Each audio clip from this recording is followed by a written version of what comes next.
Hello everyone. Let's start the first section for this course, 9.1 Limits. The warm-up question is function evaluation we learned from the last course.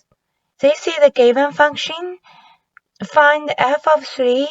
That means when x equals 3, what's the y value? Simply just replace the x by 3. So we get 6. And negative 1 is 2. When x equals 2, we know is undefined. So why is undefined? Because 2 is not in the domain. X could be any numbers except 2. Now let's see this line. You see this open dot. You also could call breakpoint or hollow point. That means f of 2 does not exist. DNE.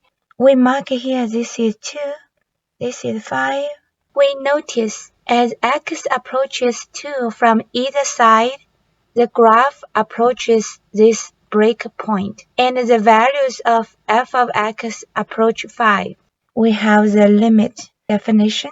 So although for this example f of 2 does not exist, but the limit does exist.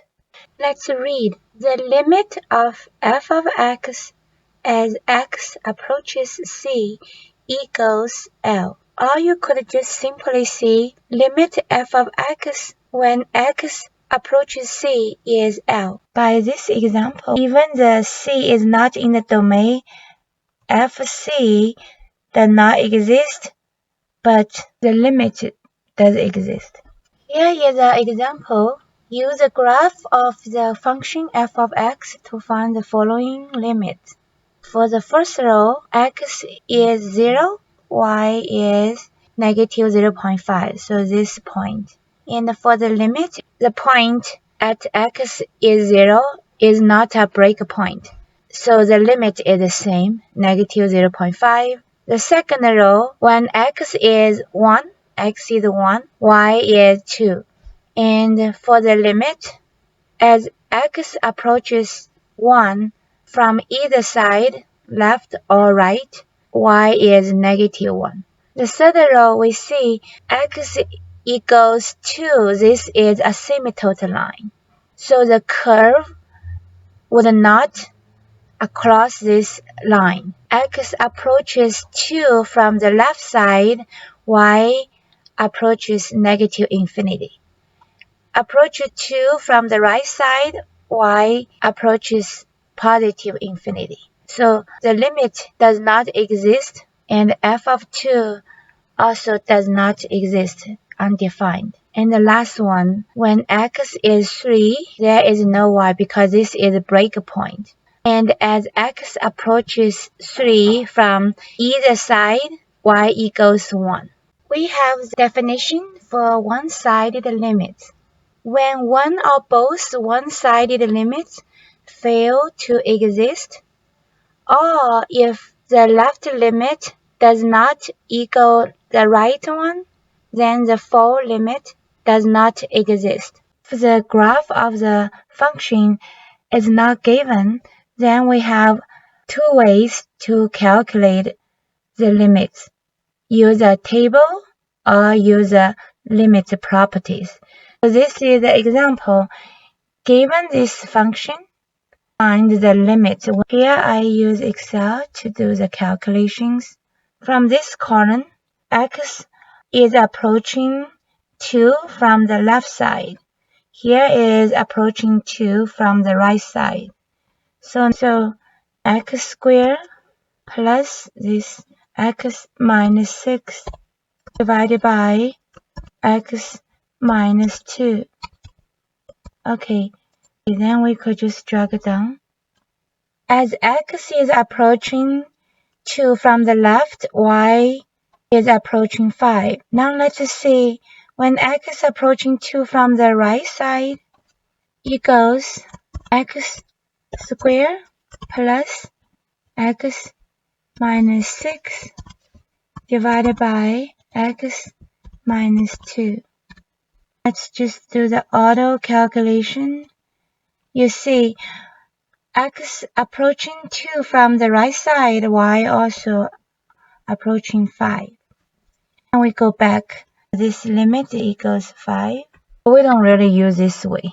Too much work. Here we just for the illustration. These are limit properties. For the constant function, y equals k. For the identity function, y equals x. Here I add for the linear functions, the coefficient k, we could move the k outside of the limit symbol, and addition rule, multiplication rule, quotient rule, and the limit for the radical function. If f of x is a polynomial, then we know there are no breakpoints on the graph, since the domain is from negative infinity to positive infinity. X could be any numbers. But if a function is rational, then make sure the denominator is not equal to 0. We have some examples. So for a and b, the linear function and the cubic function, they are polynomial. So we could simply replace x by 3, replace x by this -1. We could get the limit. And for C, D, E, they are rational functions. So for C and D, when you replace x by number 2 and number 4, luckily the denominator is not equal to 0, so we could just get the limit. And for this one, if we replace x by 2, then the numerator becomes 0. So we do the factoring on the numerator, then we could cancel out this x minus 2, this term. Then we could get the limit 5. We have two indeterminate forms. Here, A and B belong to the first case. C is the second one. When we replace x by 2, numerator is 0, denominator becomes 0 too. Here the same 0 over 0 form. Luckily, after do the factoring, we are able to cancel out this x minus 2 term and x minus 1 term. Then we could get the result. And for C, when we replace x by 3, denominator is 0, numerator is not.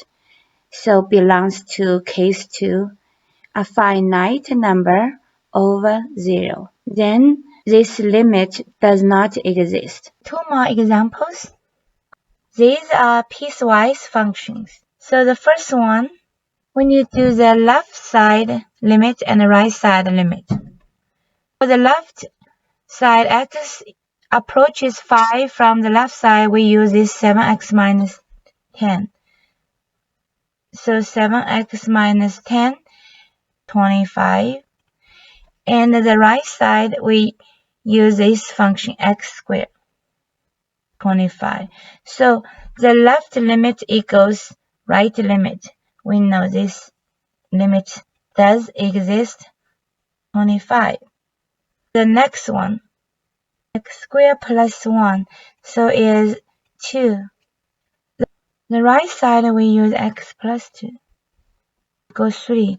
So since the left limit does not equal right limit, we know this limit does not exist.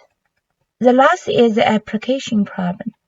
Given the cost function and find the cost of removing 80% of the pollution, so we just replace x by 80 because this x is percent, and you get the cost. Is it possible to remove 100% pollution? We know that means x approaches 100 from the left side, 100 minus, because you reach 100%, that's all. You will not pass this 100. The cost approaches infinity. That means impossible. Okay, that's for our first section.